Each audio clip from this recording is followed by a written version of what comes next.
Kay bata mga igala pagkawagyo ipuangors ginikanan ning bata. Iputos mga igala susamag bukay. Nagka flower bouquet mga katropa.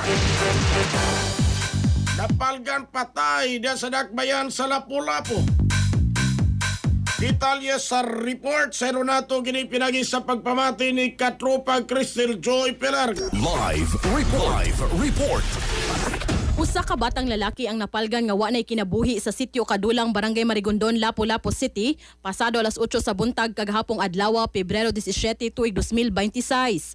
Matod sa usa ka residente sa mong dapit nga si Cora Iway, nakita nila ang mong bata nga giputos og habol, gisulod sa karton o gihimo pa nga flower bouquet. Nabusot na usab ang ulo ni ini tungod sa mga ulod. Matod ni Police Captain Edsel Petesio, ang tigpamaba sa Lapu-Lapu City Police Office, nga base sa ilang investigasyon, 3 ka adlaw pa lang natawo ang moong bata ug 2 ka adlaw pa lang kinisukad gilabay sa naasoyng dapit. Gani ni gawas usab sa investigasyon nga gisuwayan pa og lubong ang moong bata tungod kay adunay kinubkuban sa dapit nga nahimutangan ni ini.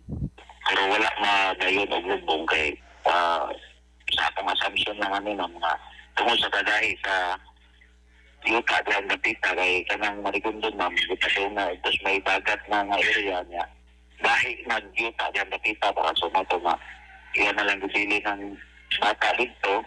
Sa pagkakaroon, padayon ang backtracking sa kapulisan sa Lapu-Lapu aron masubay ang responsable sa maong panghitabo. Para sa atong mga katropa nga gustong paligunon ang immune system, malikayan ang ubo, hilanat, labad sa ulo ug di makahilab sa tiyan, ang Santon Vitamin C, the alkaline vitamin C maoy haom alang kanato mga katropa.